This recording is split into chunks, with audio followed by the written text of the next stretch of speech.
Hi, it's Marissa. Nice to be here with you. Thanks for joining us.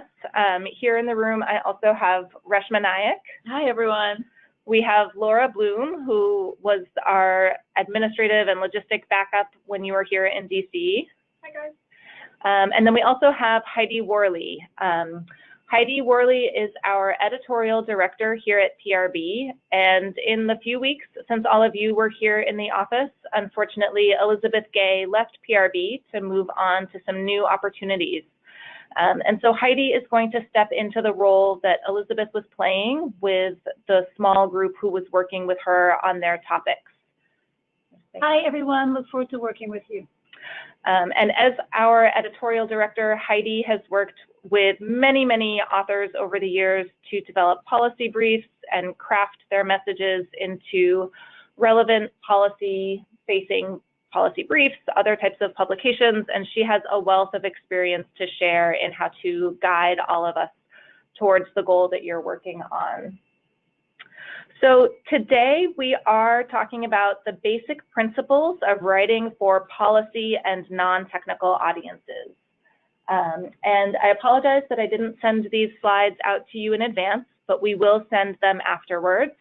And we are recording this webinar. So for any of you who want to be able to go back afterwards and review particular parts, we will share the recording with you for your reference.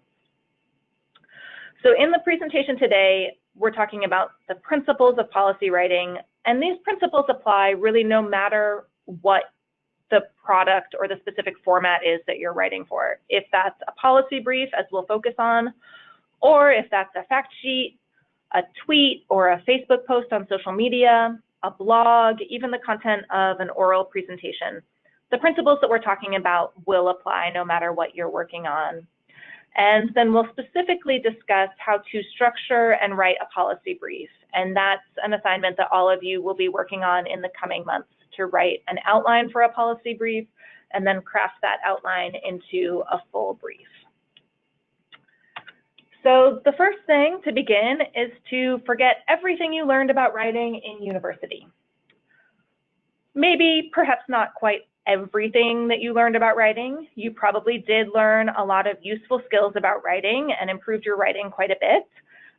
But a lot of that may have been focused on writing for other technical experts and other academics within your field. And policy writing is really quite different from academic writing. And it requires you to make a bit of a shift from how you may have been used to writing in a more academic environment. So unlike academic writing, with policy writing, you have a different audience, you have a different writing style. We typically use a different structure where the end and sort of the key message comes right up front. We have a shorter length, and the real focus is on interpretation, analysis, and proposed actions. This quote here, researchers are from Mars, policymakers are from Venus. Researchers and policymakers do not speak the same professional language. This is an old quote, but it's certainly still relevant today. Technical experts, such as yourselves, and policymakers generally do not speak the same language. And that's something we certainly talked about a lot during the 2 days that you were here at PRB. What are some of the barriers that prevent research from automatically informing policy? And this different language that the two groups speak is an important part of those barriers. And so we believe in the end that it is all of you as public health specialists, as subject matter experts, who are responsible for and must take the initiative to convey the findings of research in your field to policymakers in a format that they can understand and begin to use to influence and change policy. And as PRB, we try to function as kind of a bridging organization to identify the important policy issues and make them accessible to policymakers and the general public.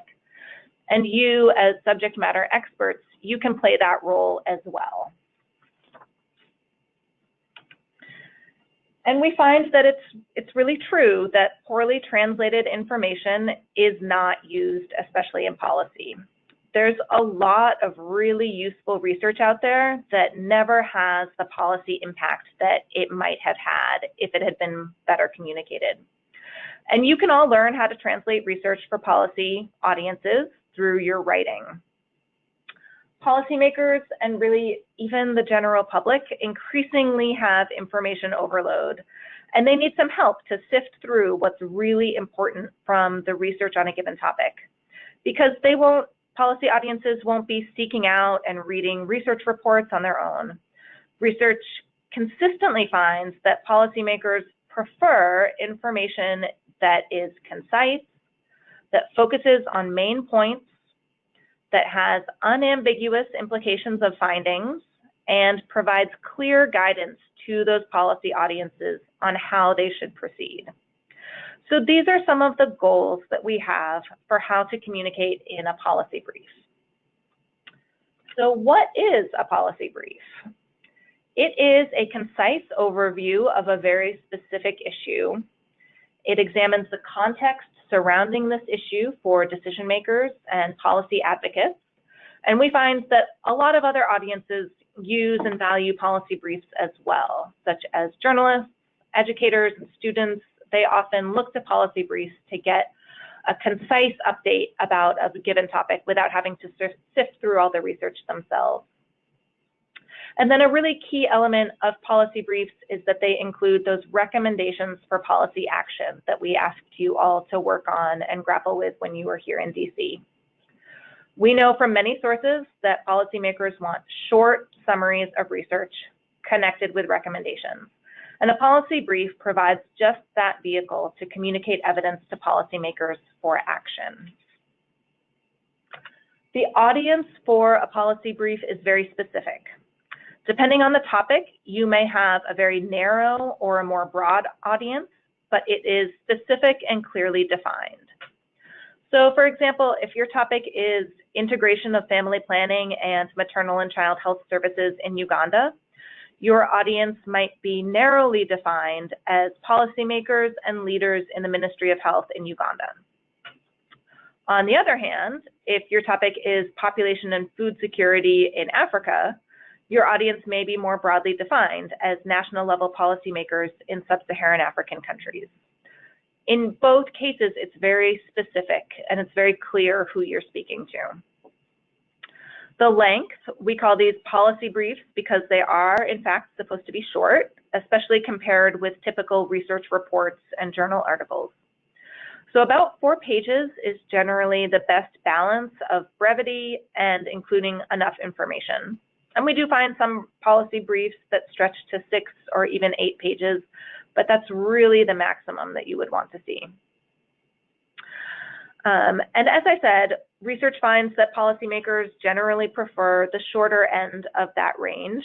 So they prefer short printed materials, and keeping that in mind is important to keep your brief actually short so that they might read all of it. And keep in mind that you can always give your audience additional materials to review if they want more detail. Many policymakers often request this, but they also really value that short version tailored to a policy audience that might be the first thing that they read that sort of tells them why this issue is so important and why they should dig deeper for some more information. And then when it comes to the content of the policy brief is distinctive by urging the audience to action with those recommendations. Policy briefs include very specific recommended actions for the audience to take, and the implications are that bridge that interpret and contextualize the findings and make the connection to the recommendations.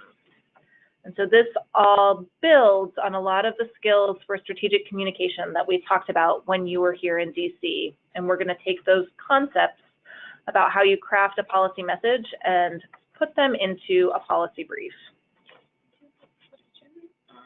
About what kinds of additional materials. So there's a question about the types of additional materials that you might provide to policymakers.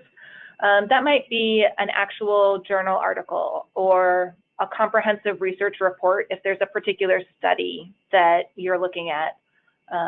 Maybe like an annotated bibliography or other types of publications that other organizations have put out on the topic, maybe some of the things, the resources that you draw from in crafting a policy brief that really share the data in detail and can be valuable in understanding what are the interventions that have worked, or what are the case study countries or things that you've learned from, and provide that full set of detail that backs up the recommendations you're making in the brief. Thank you. So moving on, these steps should look similar to some of the things that we talked about in those sessions on strategic communication. When we introduced the findings and the implications and the recommendation, we had that larger strategic communication framework. And in order to write successfully and to communicate effectively with policy audiences, you really need to complete steps 1 through 3 first. So those steps are identifying your audience, making that very specific naming of who your audience is, deciding on your objectives. What do you want your audience to know and do? And we're talking about those policy learning objectives. So what specifically is it that you need to communicate to your audience, and why? And then what are the 2 to 3 main messages that they need to understand? And this is where we start to bring in the research. What are the key messages for them to understand? And then these next 2 bullets are really essential parts of the process. You won't be able to include all of the information on a given topic. You probably won't be able to include all of the information that you would like to on your topic. And so the process of paring down the information and selecting only what you really need to communicate your message starts at the beginning, and it likely continues until your final draft. I know that when I'm writing these types of policy products, the first draft is usually the longest, and I have to work throughout to pare it down and really refine it to what's critical, what's a key piece of information that builds a strong case. And at PRB, we do follow these strategies. After we develop a draft outline, we share it with donors, with experts, and other key stakeholders, and we get their buy-in before we proceed. So let's pause here and let's turn to the policy brief that you reviewed, looking at building resilience in arid and semi-arid lands. Family planning is key, and this is a policy brief from Kenya. And as I mentioned in my email, this policy brief has not been published yet, although the date says June 2017. That's the date of this latest draft. NCPD is a partner that we work with as PRB in Kenya, and we provided technical assistance to them in developing this brief. But it was really their staff and their experts at the National Council for Population and Development who identified the topic and the research and wrote this policy brief. So looking at this policy brief and thinking about these steps in planning, who do you think the target audience for this policy brief was? And you can either chat your answer into the questions bar, or you can raise your hand and we can unmute you as an attendee. And then you can speak over the audio, the microphone that you're using.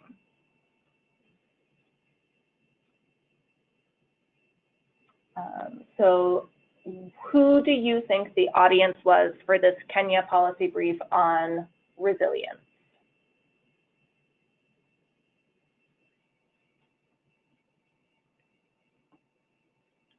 Anybody out there? We've got okay. We've got 2 typed responses. Franklin. Okay. Yeah. Franklin, I'm going to unmute you. Franklin, go ahead. Okay. Hello. Good morning. Hi there. I would like. Good. I think this policy targets the workers at the level of the Ministry of Agriculture. Yeah, we're having trouble hearing you because there's some feedback coming through. Oh, sorry. Can I go ahead? Yes, that's much better. Thank you. Okay. I think now this policy brief targets the workers at the level of the Ministry of Agriculture. And so Ministry of Agriculture? Yes, the Ministry of Health. Mostly those ones that work closely Okay. with. Yeah. Great. So the Ministry of Agriculture and the Ministry of Health. Thank you. And I'm going to mute you again.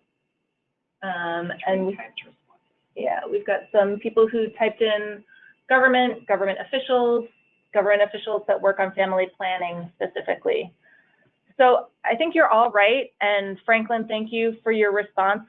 A lot of the focus here was trying to broaden the group of government officials who are invested in family planning.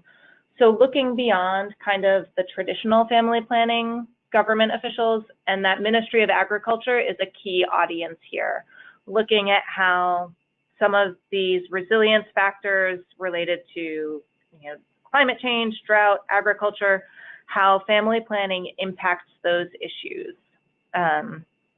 So great answers there. Also looking at kind of the Ministry of Finance and the different groups who are focused on equity and poverty reduction in Kenya.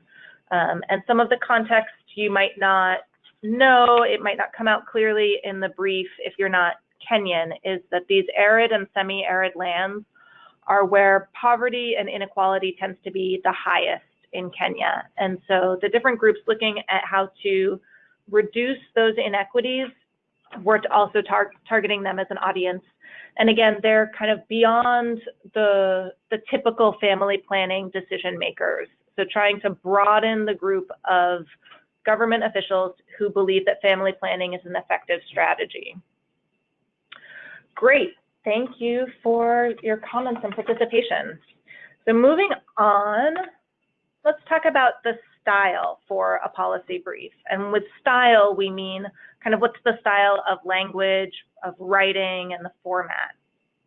So the first and foremost key is to use non-technical language. And we mean trying to get rid of the jargon and the official terms that kind of go with your technical area. You can assume that you are explaining your findings to a professional who doesn't work in your field. So all of those jargon terms you need to define. And if you need to use specialized terms to convey the information, make sure to define them, or even see if there are ways to say them without using those technical terms and with just using kind of the common language that you would use in every day.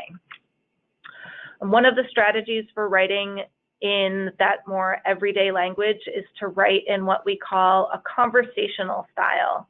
And this is the type of writing that you see in a newspaper article or a magazine article. You want to avoid the passive voice. Those are sentences that lack a subject or an agent, and avoid other abstract language. For policymakers, you want the information to be as concrete as possible. And this bullet point of write in a conversational style and avoid the passive voice, we are going to delve very deep into that in the next 2 webinars that we do with you in January and February.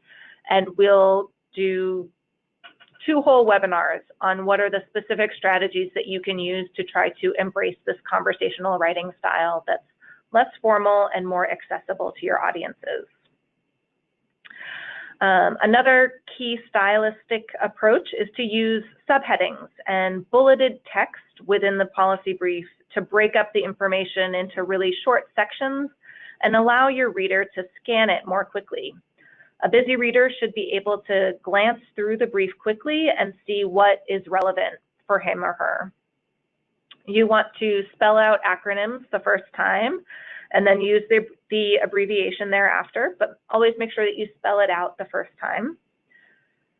And you always need to reference your data sources as you would in any research publication.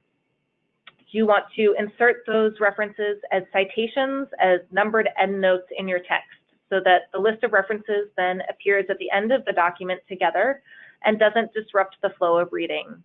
And that's in contrast to what's often used in more academic settings where people tend to use parenthetical references, where at the end of the sentence you use parentheses or brackets to cite the author and the year.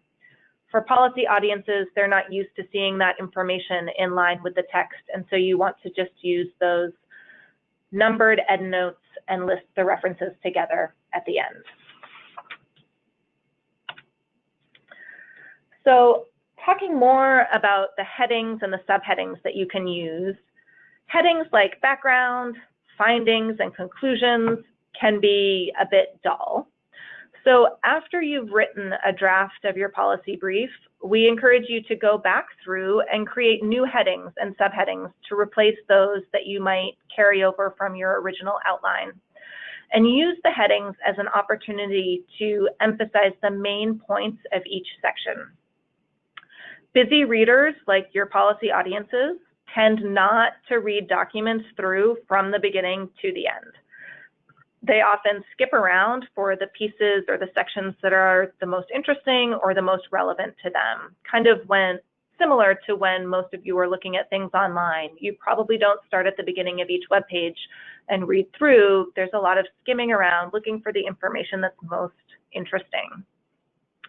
And if you can get your audiences to start reading, even if it's in the middle of your policy brief, then they might continue to the end. And that's really what you want them to do, is to read something, find it interesting, and keep reading more. And descriptive headings and subheadings help your reader to decide which parts to read and draw them in to read even more, because it's clear that there's something interesting and compelling in here, more than just the word findings. So an example might be a policy brief about child marriage. Instead of listing background as the heading for the first section, you might say child marriage is a problem around the world. Or a policy brief about domestic violence might have a heading like less privileged women at higher risk instead of findings. And you can assume that less privileged women at higher risk of domestic violence, that's part of the findings. That's part of the message that you're communicating in that section. And it's important, and so it gets elevated to the heading to draw people in and help them know very quickly what they're going to be reading about. So let's talk again about the Kenya policy brief example. What are your thoughts on the headings and the subheadings that they used there? Was it an effective way to break up the text? Did they translate their headings into more interesting and more compelling key messages? What are some of your thoughts there on what worked well or what could be improved? So again, you can type questions into the question box, or you can use the little hand function to raise your hand and we can unmute you so that you can speak.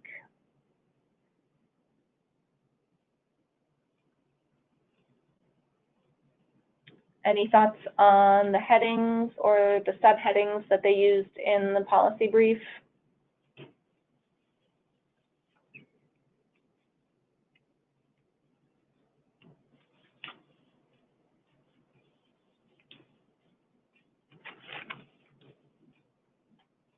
Anyone? So the first headings show up on kind of the second page. The first one is gender dynamics of vulnerability. And the second one is building resilience through family planning. And that section on building resilience through family planning is really long. And I think that they did a really nice job in this section of then using subheadings to convey some of the key messages about how family planning builds resilience. So the subheadings that you see there are family planning improves health and nutrition. That's a key message. Family planning improves educational attainment for women. That's a key message. And family planning helps families achieve economic stability. So even if you've only read the headings here, you've gotten part of the key message. And I think that that's a really nice section where you can see how headings can be used effectively. We have a few other comments here saying some of the headings were technical and some of the headings were not really very catchy. And that is absolutely the case for some of the headings that are coming up. So after that nice section on family planning and resilience where they used the subheadings effectively, at the bottom of page 4, then we have a section called recommendations. And that really doesn't really tell us much of what's coming there. And similarly on On page 5, we have a section heading called conclusion. Again, that's a nice opportunity in the conclusion to just say, what is the key message? What is the key concluding message here as your heading, instead of just saying conclusion, because the conclusion is boring. People think, oh, okay, that's just summarizing everything I've already read. You want to use that opportunity to draw them in. So I think this brief is a nice example of some places where headings and subheadings were used really effectively, and some places where they could still improve it even further and make them a little less technical, a little more catchy, and use it as a better opportunity to convey some of those key messages. Great. So moving on, let's talk about how to use data and graphics within your policy brief. We like to include visuals in all of our written products. It can be kind of overwhelming to hand somebody a several-page document and it's just 4 solid pages of text. And when you're sharing quantitative data, as many of you are, you often want to include a graph or a table to communicate that more concisely and clearly than just a bunch of text. And if you're sharing qualitative data, or for some reason the content of your brief doesn't lend itself well to a graph or a chart, you might try to at least include a photograph or a map to try to give some context to the written content. Graphs are usually better than tables to convey information, although they're not always feasible. Tables can be useful for summarizing data and displaying clear differences that might not stand out in text in a paragraph. Similar to the subheadings that you use to break up your text, titles and headings for graphics, whether they're photos, graphs, or tables, they should also be non-technical and convey the key findings.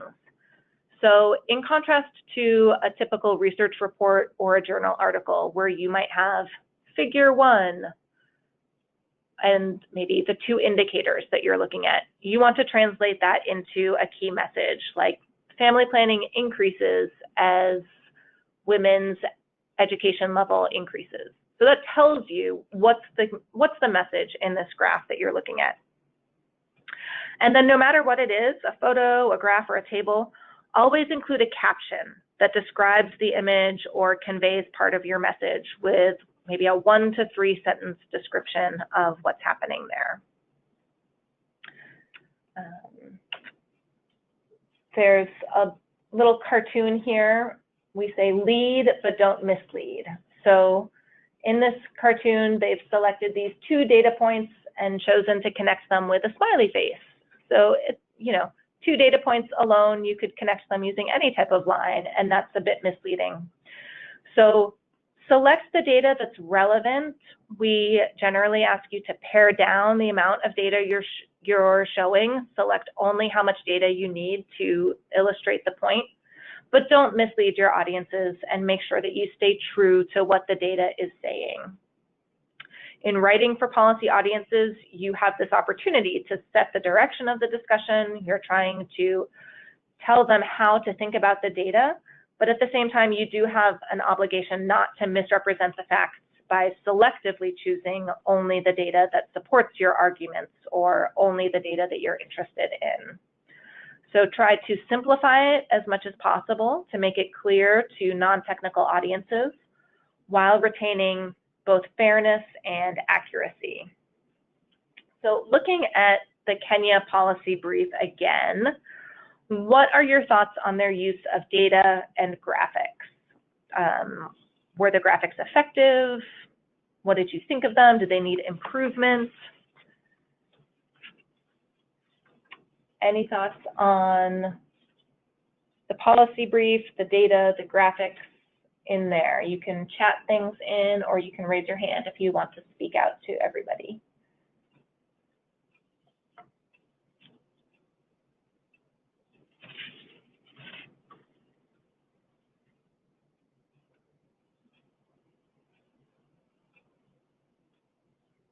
As we said, we almost always try to include some sort of visual in a policy brief. In this one, they really only have one real visual, which is on page 3. At the same time, on the first page, they used those text boxes at the bottom saying, what is resilience? And the USAID definition of resilience. And that's an effective way, even with just using text, that visually they break up the text and make it stand out and look a little more visually appealing. And then for the one visual that we have, any thoughts on quality? Right, so I have a comment here. I like the caption, lowest in arid countries for the map. So the title, you can see that they did a nice job here in explaining the key message. Contraceptive use varies by counties, and it's lowest in arid counties. So again, even if you only look at the title, you're getting some of the information. You don't then have to look at the graph and try to look at the map and try to understand what they're telling you. The title tells you right away, what are we seeing here? I think it would have been nice if they had included a caption that describes in full sentences a bit more what you're looking at and how to understand it. Something that they don't include here. Oh, Modi has raised his hand. Thank you, Modi. I'm going to unmute you and let you speak out to the group. Go ahead, Modi. Hello, morning. Hi there. Hi. I would like to mention that in page 2, second paragraph, Yep. If it's possible to mention the timeline of the data we provide, women and children in the SSL region currently travel 20 kilometers to access water on average. But you didn't say in which time this the woman travel 20 kilometers per access water. It is in month or in day or per hour. Okay. Yeah. So it's hard to understand how to really interpret that 20 kilometers. What does that really mean? And yeah. I think what they mean here is that women have to travel 20 kilometers, whether that's walking, taking a bus, however, whatever means of transportation they have, that's the average distance they have to cover in order to access water. But it can be a bit difficult to interpret.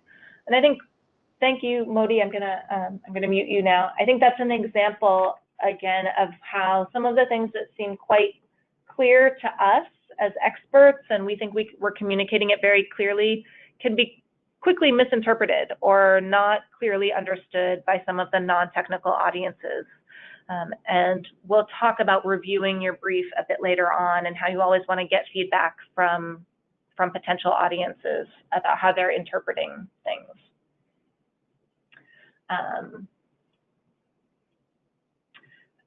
We have a few other comments on the map, and it says, one of the comments is that it's hard to read the county names, and I agree. I think, it's a very nice map visually. It's clear, but you really have to squint a bit if you really want to read what those county names are. And then we're talking here in this brief about the arid and semi-arid counties.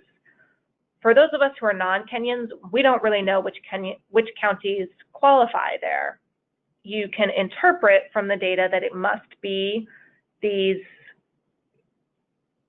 counties where things are where the indicators are worse.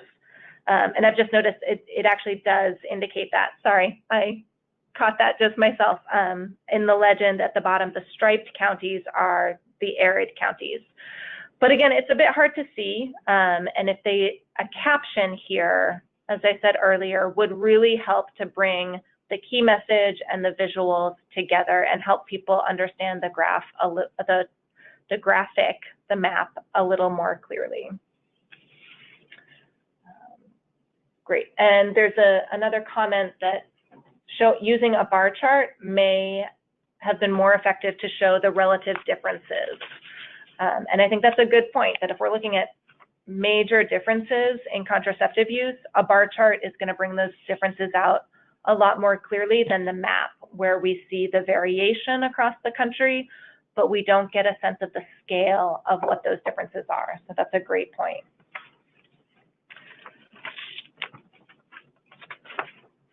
Moving on, I'm going to hand this over to Reshma, who's going to kind of take over the presentation from here and talk about the outline and format for a policy brief. All right. Hello, everyone. It's good to be talking to you again. And we're hoping that we have a bit of an interactive session for the remainder of the presentation. On each slide, we'll have some questions for you. So do stay alert and have your Kenya policy brief in front of you. So this first slide here is what we provide as a suggested outline for your policy brief. So when you receive this presentation, I would certainly flag this particular slide because you'll be having an assignment where you're writing a policy brief and you'll have to start with an outline. So this is a really great place to start your planning when you're going to sort of plan how you're going to put together your policy brief. So you can see here there's some really basic sections: introduction, which includes sort of an overview and background, the key messages, which gets into research findings and implications, and then the recommendations and the conclusion. And some of these sections should be familiar to you because we talked a lot about them during the workshop in the strategic communication session. You know, we talked about findings, we talked about implications, we talked about recommendations. So now you see how those feature into your policy brief. We spoke about those in the context of components of a policy message. And so now you'll be able to use those components in your writing. So certainly this is a great starting point for your policy brief planning. And then as Marissa said, later, once you have the content filled in, you can go back through and change these headings. So introduction might turn into something more interesting.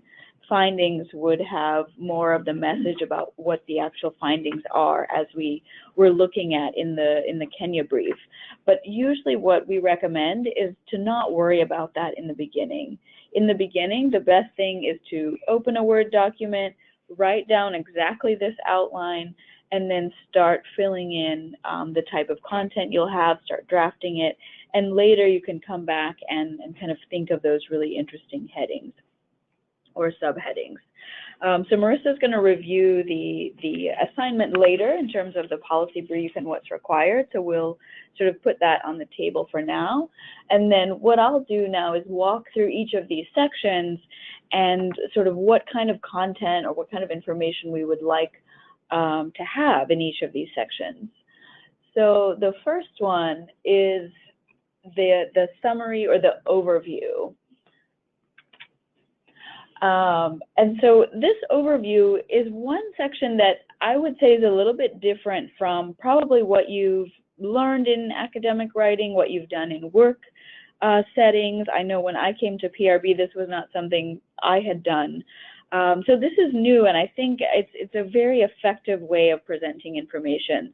So what the overview is essentially the very first paragraph, sometimes two, but a paragraph is usually enough, of the very first paragraph of your brief that gives essentially the entire message at a high level. So you're telling people up front what the key message is. This is the general background. We're going to talk about these kind of key findings. They matter or they're important because of this reason. And these types of actions, you know, could lead to positive change, right? So you're going to say all of those things in just high level, broad stroke sentences at the beginning. You're not necessarily putting in data, putting in detailed information. You're saying it more generically. But essentially, think of it as if someone reads that one paragraph, they should know what your whole brief is about. They should know, you know, your sort of suggested actions, the direction you're going in, why this issue matters, what the findings are at a high level. So think about it that way. Your overview paragraph is really kind of giving all the pieces. So it's a short version of findings, implications, recommendations, sort of wrapped into one paragraph. And the idea there is that if somebody just reads the first paragraph, they'll quickly get your message. and also that you're sort of whetting their appetite. So you're getting them interested and engaged to want to read more, to find out the details, to find out the data points, and that kind of thing.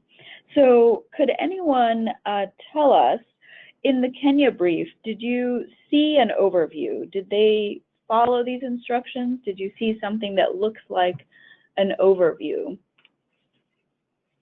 You can raise your hand. There's a hand.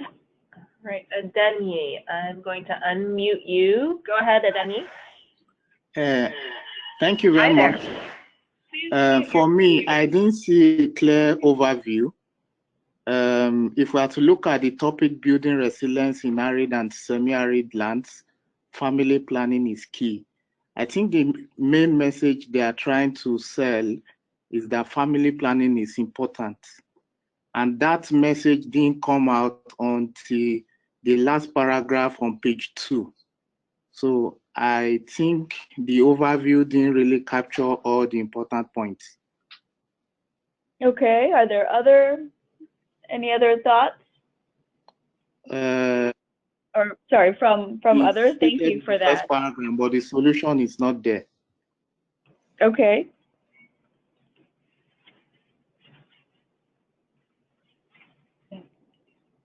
Okay. All right. So yeah, I appreciate that point. So one thing we can look at in this brief, so they didn't necessarily label it, but I do think what they were trying to do is let's look at the very first paragraph of the brief. In a sense, this is the overview. It may have a couple of missing components, but they do try to bring in some of the key messages. So, you know, we see a little bit about the background. We hear chronic poverty, food insecurity, repeated economic and environmental shocks, poor health, and high population growth contribute to vulnerability in Kenya. So, okay, we get a little bit of the background in terms of these environmental shocks. Then it tells us this policy brief will explore the gender dimensions of vulnerability. So those are, you know, potentially some of the findings. This is the information they're going to talk about, and how birth spacing through family planning can help build resilience for individuals, families, and communities, etc. So what they do there is they kind of start to hint at the type of recommendation that they'll be going for. So they do say, you know, we're talking about gender, we're talking about these issues, and how family planning can help build resilience.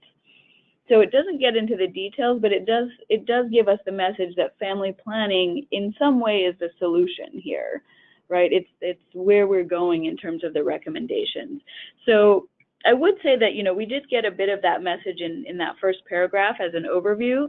This overview, I would say, could be strengthened somewhat. You could have, you know, a bit more information there in terms of the findings, what they're telling us, and then get into that suggestion about what family planning can help us achieve. But in this case, I would say that is where they were trying to create an overview. So how about we go to the next section. So now we're looking at the background. So in the background, I think this is probably something that you're all much more familiar with. You know, typically this is the background section of any paper. You're putting the issue in context. You're giving people, you know, maybe some historical background about other interventions or things that have been tried. You know, just putting your issue or your topic in context. So that's, you know, something typically that you'll be familiar with. One thing, though, is that in this case, we don't want to spend a lot of time on the background. So with more academic papers, you know, we do a very extensive literature review and put, you know, quite a lot of information. Here, we really want to distill the key points on the background. And so that might include context about the geographic situation. Is this a country that we're working in? Is there anything particular we need to know about maybe the population size? And then are there specifics about the actual topic? What do we know that's been done in the past, whether that's policies or programs and other kinds of things? And what's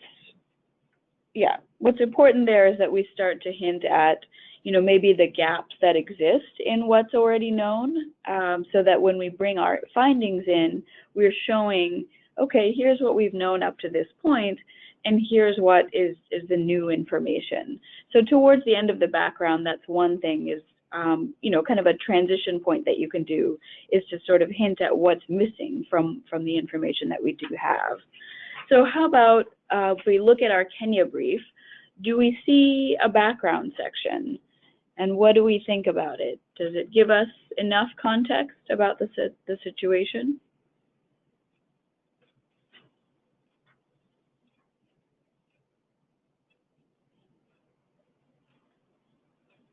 Any thoughts on the background?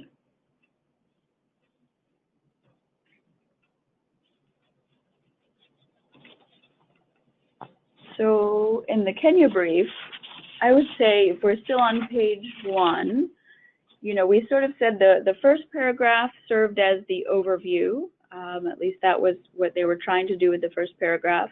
The second 2 paragraphs would be more of the background. So even though they combined it into what looks like one section, there are 2 components there. And you can kind of see how the second paragraph now gives us context, right? We start to see more information about Kenya's, the arid and semi-arid regions. We get population information, we get information about environmental shocks, we get more context about what resilience is all about. In our second paragraph, we start to get a little bit more detail about the communities in that region, how they're suffering from insecurity and drought. You know, so the first paragraph gave context in terms of helping define some of the terminology and the concepts that would be talked about. And then the second one lets us sort of put into context how those concepts apply in the Kenyan situation or in the regions that they are highlighting. So we get a bit of context there. And we have a comment from Fortune saying the second paragraph gives the background, but doesn't see the previous interventions or policies that impact this issue. And I think that's a good point. I think the authors here didn't think that there were, I assume, based on the fact that this information is missing, that there weren't interventions or policies that were really critical to include here. But you're right that this is the place where if there was a particular policy that's in place that's relevant, that's working well or not working well, or particular interventions that are relevant here, you would want to allude to that and share some information in this background section. And so I think the fact that it's missing, and with my knowledge of my colleagues in Kenya, that wasn't relevant for this background, and that's why it's missing. Mint, you have a question as well, so I'm going to unmute you and let you go ahead. Go ahead. Yeah, so here my question is in the background, because you see when I prepared to, I plan to prepare this policy brief, I know about the recommendation and implementation. So if say so in the background section, do I need to mention about the information related to the recommendation? For example, in this case, the main solution is for the family planning. So if say so in the background, I need to mention about the information related to the current situation of family planning and also current situation of gender dimension. Do you understand my question? Yes, I do understand that question. Because in this case, when I read the background, just mention about the general situation, not you see detailed information on family plan, the current situation of family planning and current situation on gender dimension. Right. Yeah. No, I do understand your point.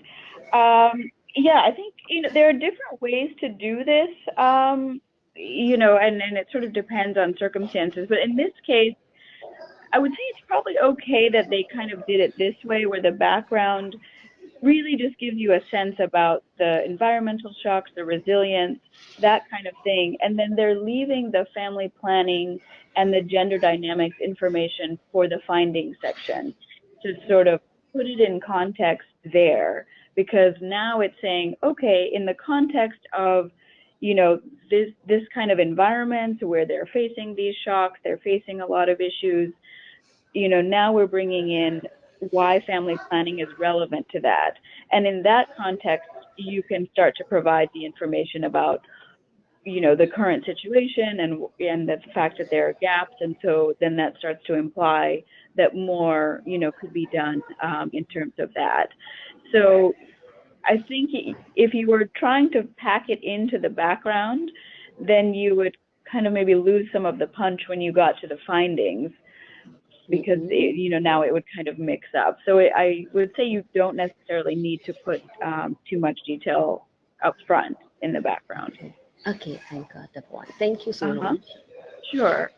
And I think just to go back to Marissa's point about the question related to policies and programs, it's also the kind of thing where, with some of these newer topics, they are only recently being addressed.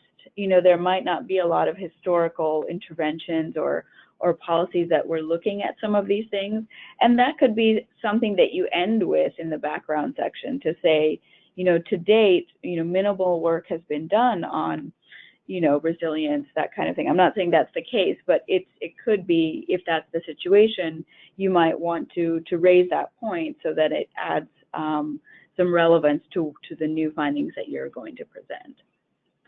So our next section that we'll look at are the findings, and this should really be kind of a refresher. You'll remember that we talked a lot about this in our strategic communications presentation about the findings. Marissa has already reminded us that we want to draw out, some of the relevant key information that helps make the point. What is it that really tells the message and that can be compelling to make people understand why the situation is important, why it's something that needs to be addressed. And with your findings, you can present some of that in terms of text, and you want to divide that up. Oftentimes the findings is kind of the meat of your policy brief, and so you want to divide that into subsections, kind of give people guidance in terms of what you're talking about in each piece. And then, of course, with the findings, a really compelling way to help people understand data and information is to put that in the form of a graph. Or like we saw in the brief, we saw a map. Sometimes we'll see another type of figure. And so whenever possible, it's visually kind of compelling figures are very helpful for presenting your data, getting people's eye drawn to that, and getting them to really see the patterns and the issues. I'm sure you all understand when you read text, sometimes it's hard to kind of make sense of a string of numbers or a string of information. And when you see it put in a graph, you quickly understand what's happening. And that's what you want to do for your audience. You want them to quickly understand what you're presenting to them. So putting it in that form is helpful. So in our Kenya brief, do we see findings? Which sections would you say would be the findings in this case? What is the sort of new information or the data that they're providing for the reader?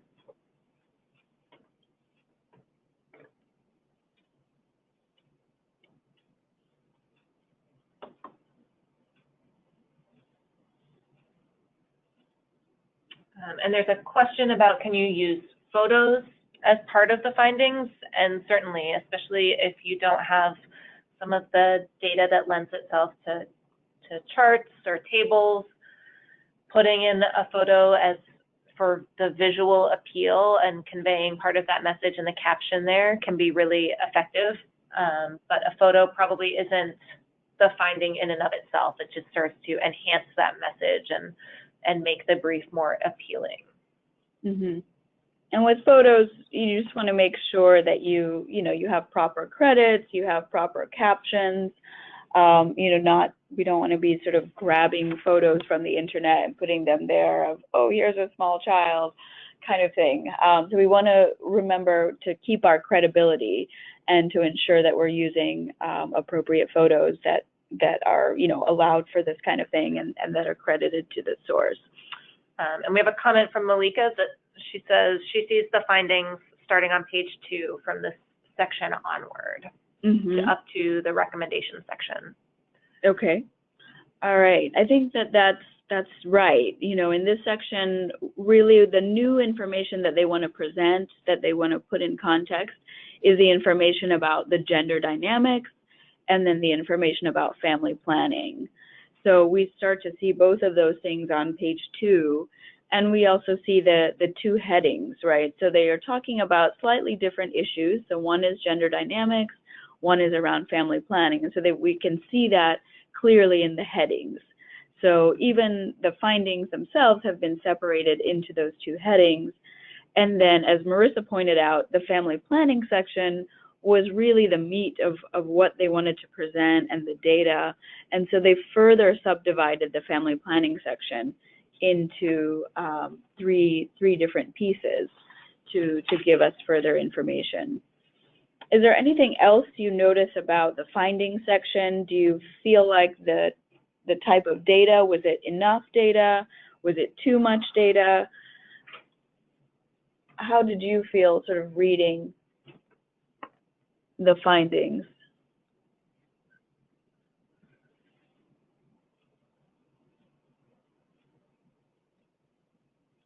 So I think that we have two comments in the chat box around findings. Essentially that, you know, there are two main findings, one around the women being the vulnerable groups, and then the importance of family planning. So we've certainly pointed out those two components of the findings. And then another comment related to the subsections of family planning. And we have that the findings are summarized in the gender and vulnerability section, and a suggestion that the gender section could be, the title of the gender section could be made more informative. Yeah, I certainly agree. Whenever we talk to people about making your titles compelling, as Marissa pointed out, you want the message to be there.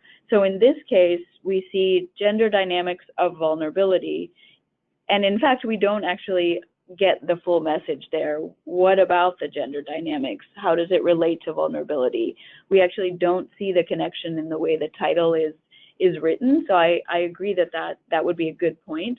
That would be a great place to improve a bit more about giving the message. What is it about those two that are connected? What is what are the paragraphs under it going to tell us? And I think the term gender dynamics is a bit jargony. You know, what are gender dynamics? People could interpret that in a lot of different ways. So trying to translate that into a bit clearer language, of simple language of what are we actually talking about here? Yeah, certainly. All right. So in that section, we saw how much of the brief that the findings took up. You know, we have page 2, we have part of page 3, and even part of page 4, or a lot of page 4 really covers the findings. In some cases, we might want to pare that down just a little bit. You do want the findings to be kind of a core part of your message. But as Marissa reminded us this earlier, when we're talking about a policy brief, you really want to focus a lot on the interpretation of those findings and then the recommendations that follow. So just to kind of keep in mind a balance of those three sections. All right, so the next section we want to talk about are the policy implications. And again, this should be a reminder of some of the things we talked about in the workshop. So if you remember, I had kind of broken down our sections, findings, implications, recommendations as what's the problem, why does this matter, and then what should be done about it. So for our policy implications, we're on the why does this matter part, right? So the policy implications kind of answer that question. So what? So there are these gender issues. So there's family planning in this, in the picture. So, but why does that matter? Why do I, as a Minister of Health, care about this? Why do I, as a person in the agriculture sector, care about this? Or what are you saying that these findings mean? What do they suggest? So those are two different ways that you can think about policy implications. So one way is that they can answer the question, so what? Why does this matter? And the other one is that the implications can extend the logic of the findings. They give a little bit more context and they start to suggest which direction we should go with our recommendations. So so let's just look at our Kenya brief again. Do you see implications in there? Did you see answers to why the findings matter? Why are gender dynamics important? Why is family planning important? What do these findings suggest to us?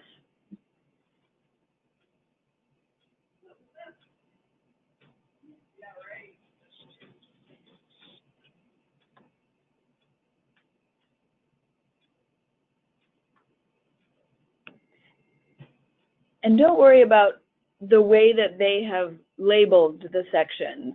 So maybe you'll find implications sitting in another section, or, you know, the idea is to find the information. So do you see things that look like implications, that look like they explain why family planning is important, or what it would mean, or what these findings suggest to us?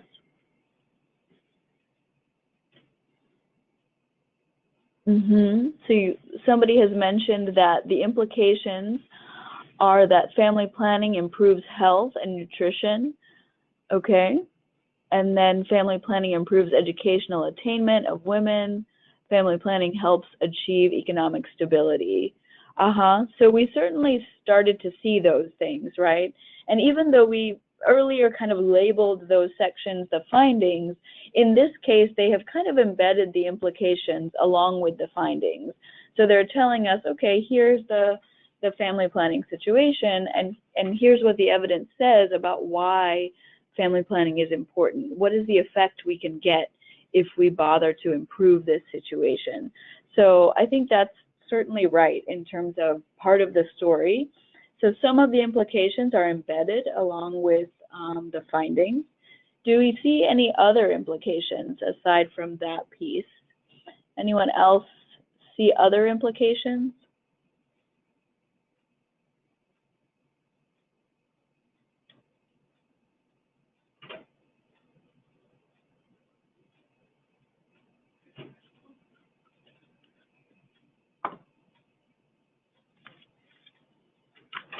Okay.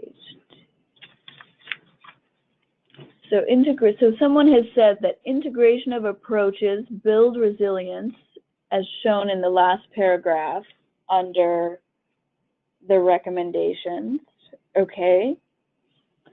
And I think that you raise an important point there. So you're saying in the recommendation section, we're seeing some information that looks like implications. And I think that's the trick with this brief, right? So in this case, they have labeled a section recommendations. But we would probably say that the information under here could qualify as implications, because what we're really seeing here is a bridge from the findings and kind of the other information and implications we saw in the previous section to more concrete recommendations that we see in the next section. So here we start to see the suggestion about family planning and how this is the direction we need to move. And you can see this strong sentence at the very beginning as well. Family planning transforms women's ability to plan their families and may help women in the ASL region to adapt to climate change and other crises. So even in that sentence, basically it's suggesting the direction we need to go. It's telling us family planning is a good thing, it can help us get here, but we haven't yet seen a clear recommendation. So it's much more the implications. And then towards the end of that section, we also see, I think this was pointed out, that the integrated approaches can help build resilience. And then we also see a sentence towards the end that says, combined strategies will make communities more resilient in terms of health outcomes and food security.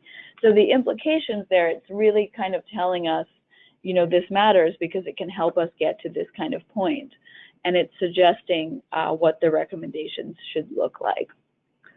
And so I think it's a really nice example of the implications summarizing things in this brief, but as a few of you pointed out, the headings here are a bit misleading. And so this heading of recommendations should really be a key message summarizing these implications. I think even that first sentence that Reshma read out about family planning transforms women's ability, that could be recrafted into a heading here that's really the main takeaway message. And then it becomes more clear that the specific recommendations are the next section. And a few of you have made comments that said you weren't quite clear what was happening in this section. And so I think the content of the brief is good, but the way it's been labeled is a bit confusing. And so you can see where it could be improved. Mm-hmm. And then now we'll just go to the final section. So this is our recommendation section. Again, something that we talked about at length during the workshop. So one thing that we had emphasized then is that the recommendations really must flow from the evidence that you've presented, right? We sort of said if you're going to present this kind of recommendation, kind of think back, did I show that that was a gap in my findings? Does it link back to what I've said was the issue? So we want to kind of keep those things in mind so that our recommendations are not sort of popping out of nowhere. We need to have touched on whatever issue or topic is there in our recommendations. So two key components of recommendations that we always want you to remember is that you want to be specific about what exactly is needed, and you want to specify who it is that needs to take this action. I think we talked about, you know, if you're presenting in a room or you write a letter to someone and you say, you know, it's necessary to improve family planning in Kenya, everyone will walk away from that meeting and do nothing because nobody knows who was supposed to do that, and nobody knows what exactly they were supposed to do. Did you want money for family planning? Do they need guidelines? You know, do they need supplies? Do they need training? It was very unclear if we just say, let's improve family planning. So in our recommendations, we want to be as specific as we can be. Does anyone remember what SMART stands for? If you want to either raise your hand or type that in. We suggested that your recommendations be SMART. What does that mean?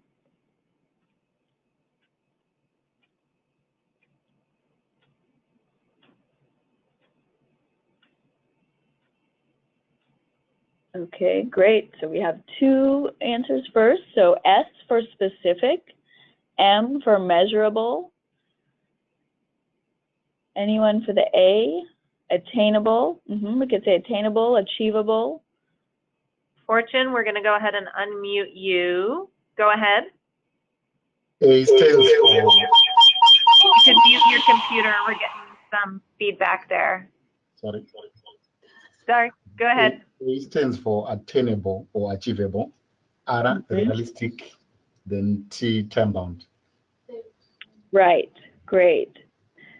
So specific, measurable, attainable or achievable, realistic, and time-bound. So we want our recommendations to kind of, as much as possible, follow those pieces. And we said in the workshop, sometimes it's not possible to have them all fit those criteria, but when they don't follow it, we need to have a good reason for it. So it could be just related to the situation, the context, various things, but you need to make it intentional that the recommendation doesn't follow it if that's the case. So another thing that we wanted to remind you of in terms of your recommendations is that it's always helpful to provide evidence that supports your recommendation. So if you're wanting to suggest, you know, let's do this kind of pilot program, or let's do this kind of training, that if you can, that you provide evidence that shows this is effective, this works, this was done in another part of the country, or this was done in a neighboring country that's very similar to us, or a pilot project worked quite well, maybe we can scale up a bit. So you know, as much as you can, you want to show a little bit of proof that what your recommendations are saying have a likelihood of working. So whenever you can, you might fit that into your brief as well. So in this brief, do we see recommendations? And are they specific? Do they tell us who should do things?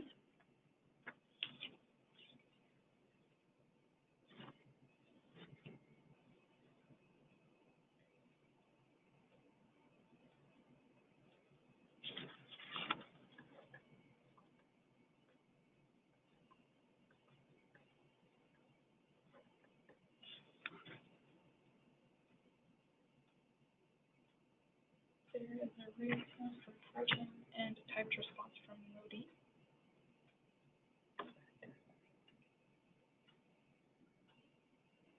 Okay, so someone mentions it seems there are no timelines. And in some cases, so this might have been an intentional thought by the authors of this brief, that they didn't put timelines, maybe because the audience is, you know, it's specific in terms of government officials, things like that, but maybe this wasn't the place to put down the timeline and to say, let's do this by the end of the year, let's do it in a certain time period. Possibly that was a follow-up effort that might happen, but I think it's a good point that here we don't see any timelines, and if we leave them out, we should have a reason for that. Can anyone tell us, what are the action verbs in the recommendations? And as we said before, the section labeled recommendations is really more implications. And so then in the what is needed to build resilience section, we see the more specific action-oriented recommendations. So within there, where do you see the action words?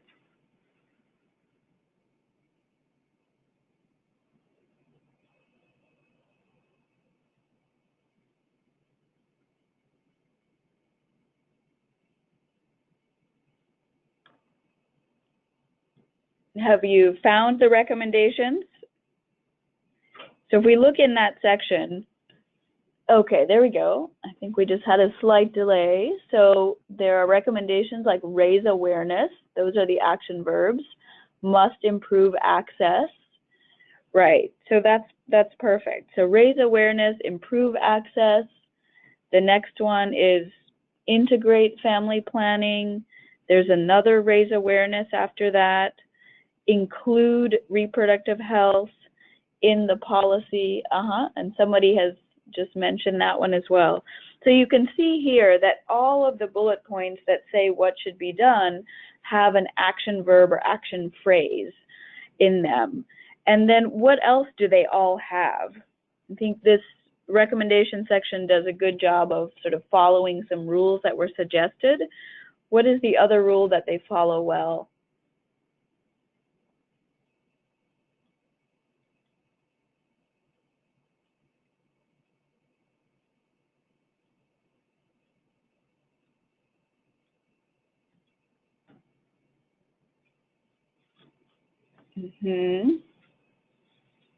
So do we know who should take these actions? Is that clear in this brief?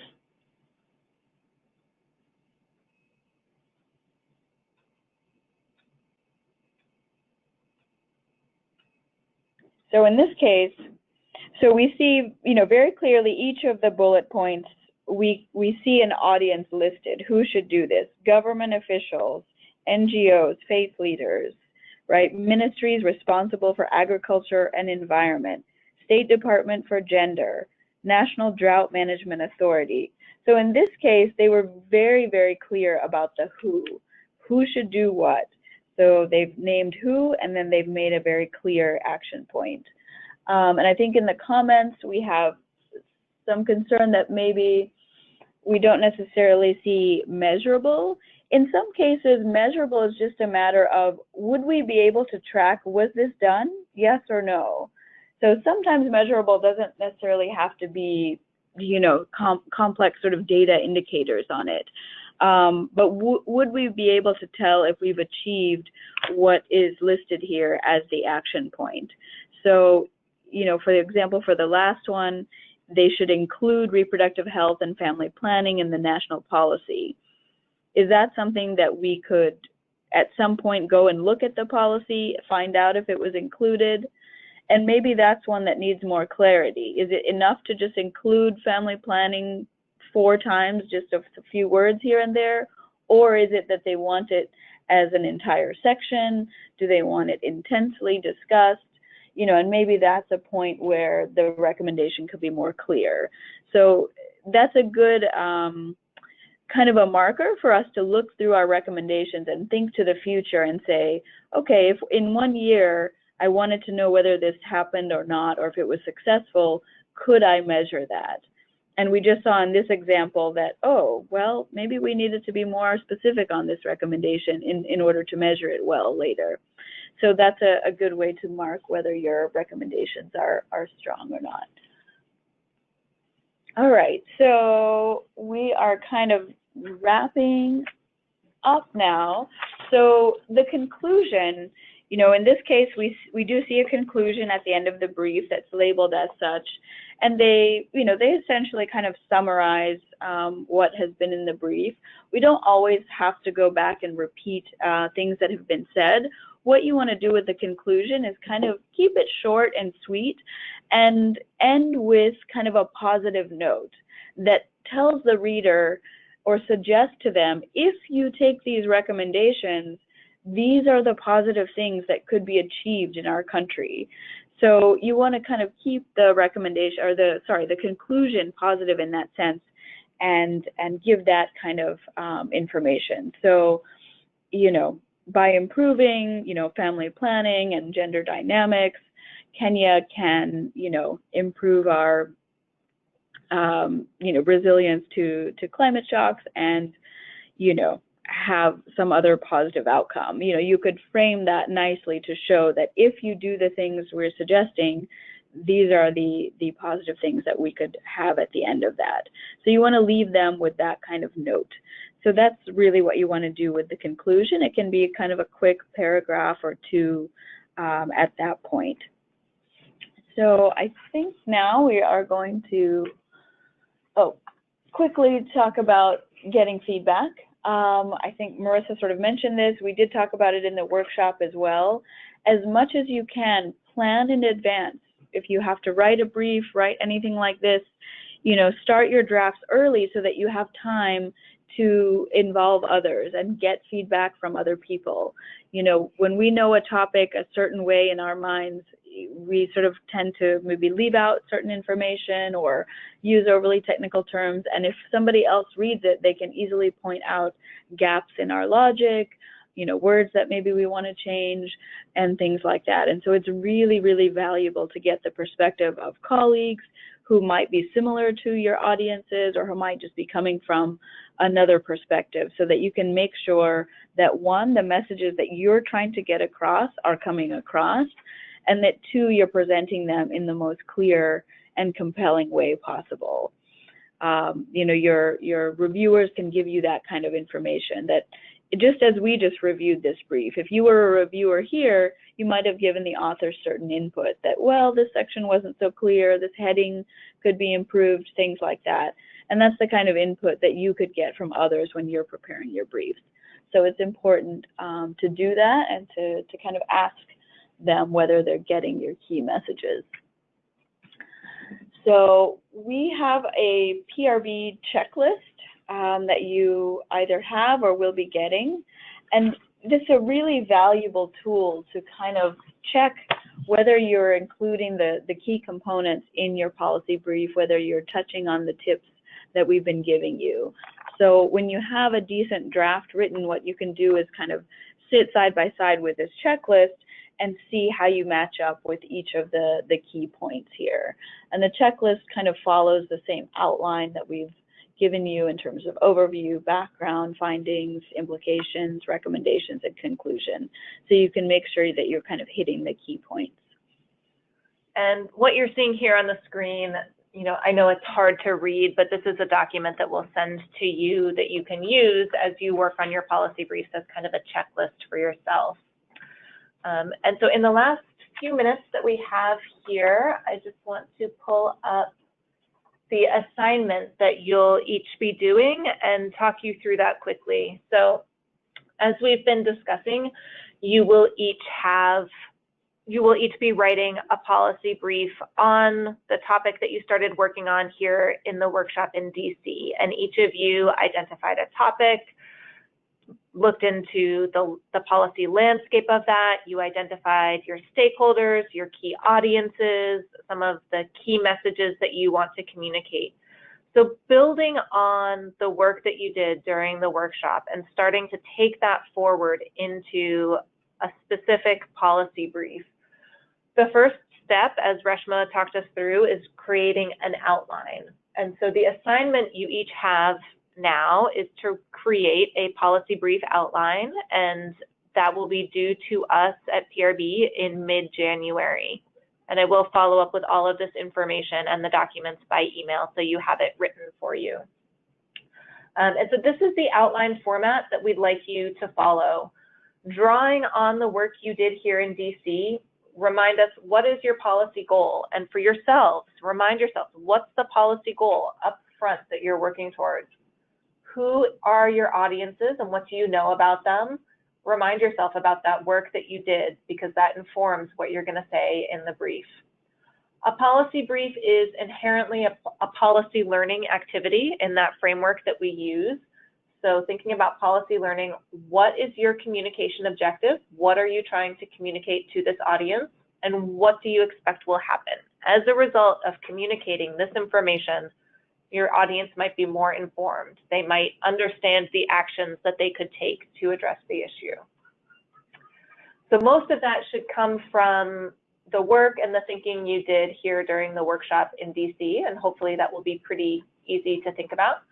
And then this is the real outline for the brief. It follows the outline Reshma talked us through, the summary and key message up front, the background, the key findings, the implications, the recommendations, and if you want to identify the key references and resources that you'll be drawing on. So we will send this document to you. You can work within the document to create your outline, or if you're more comfortable just starting fresh in Microsoft Word, you're welcome to do that. But we find that it is really helpful for us as reviewers, but more so for yourself as an author of this policy brief. Remind yourself throughout, what is the policy goal? Who are these audiences and why are you talking to them about this issue? If you're clear on that and if you remember that throughout this process, the brief comes together with a strong message and a clear audience and purpose. And so we really want you to make sure you think through those early steps up front. So we have used our full hour here, and I know many of you and many of us have commitments at 1 o'clock. So I will leave you here and wrap it up. Thank you so much for your attention. As I said, I will send you the checklist, the slides, the brief outline document by email, along with the due date and the expectations for the assignment. And you're welcome to follow up with any specific questions that you have as you start to think about that. And the policy brief outline will be due in mid-January, so you have a bit of time, and I know some of you are probably going to be traveling over the winter break from classes, and so you'll have some time to figure out when you can fit this work into your schedule. So with that, thank you so much, and we look forward to being in touch. Thanks, everyone. Bye.